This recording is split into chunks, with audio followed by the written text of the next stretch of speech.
अस्सलाम वालेकुम। मैं 4 साल ਤੋਂ ਗੁਰਦਿਆਂ ਦੀ ਮਰੀਜ਼ ਹਾਂ। ਮੀਆਂ ਮੇਰਾ ਵੀ ਇੱਕ ਲੱਤ ਤੋਂ ਮਜ਼ਦੂਰ ਹੀ ਹੈ। ਘਰ ਵੀ ਕਿਰਾਏ ਤੇ ਮੇਰੇ ਬੱਚਿਆਂ ਵੀ ਜਵਾਨ ਹੀ ਹੈ, ਸ਼ਾਦੀ ਦੇ ਕਾਬਲ ਹੈ ਤੇ ਅਸੀਂ ਰਹਿੰਦੇ ਵੀ ਕਿਰਾਏ ਤੇ ਹਾਂ। ਬਹੁਤ ਮੁਸ਼ਕਿਲ ਹੋ ਰਹੀ ਹੈ ਤੇ ਮੈਂ 4 ਸਾਲ ਤੋਂ ਗੁਰਦੇ ਵਾਸ਼ ਕਰਾ ਰਹੀ ਹਾਂ। ਮੀਆਂ ਮੇਰਾ ਗਰੀਬ ਆਦਮੀ ਮਜ਼ਦੂਰ ਹੀ ਹੈ, ਮਾਮੂਲੀ ਜਿਹਾ ਲਿਫਟ ਆਪਰੇਟਰ ਹੀ ਹੈ। ਕਿਰਾਏ ਤੇ ਅਸੀਂ ਰਹਿੰਦੇ ਹਾਂ ਨਾ, ਕਿਰਾਇਆ ਦਿੱਤਾ ਅਫੋਰਡ ਦੇ ਸਕਦੇ ਹਾਂ ਸਹੀ ਤਰ੍ਹਾਂ ਨਾ, ਦਵਾਈਆਂ ਲੈ ਸਕਦੇ ਹਾਂ, ਰੋਟੀ ਬੜੀ ਮੁਸ਼ਕਿਲ पूरी हो रही है।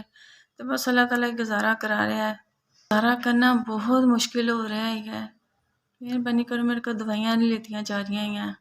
मैंने दवाइयाँ तो कुछ कर दो कि मैं दवाइयाँ ले सकांगी। मेरा मियाँ भी नहीं कर सकते गए, मजबूर ही गए निकला तो हालात बहुत ज़्यादा ख़राब है। कल्ले बंदे की कमाई ना नहीं गुजारा होंदा, बहुत मुश्किल हो रही है। बच्चियां ने मकान भी किराए ते ही आवे, सिर्फ अल्लाह का आसरा ही है।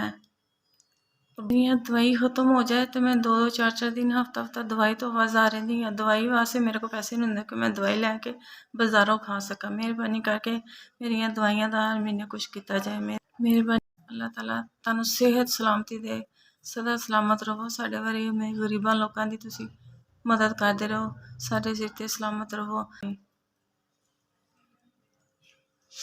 यस तुसी मैनू बीमार नू मेरिया दवाइयां दा 10,000 रुपया दिता। अल्लाह तुहानू सलामत रखे, तरक्कियां दे।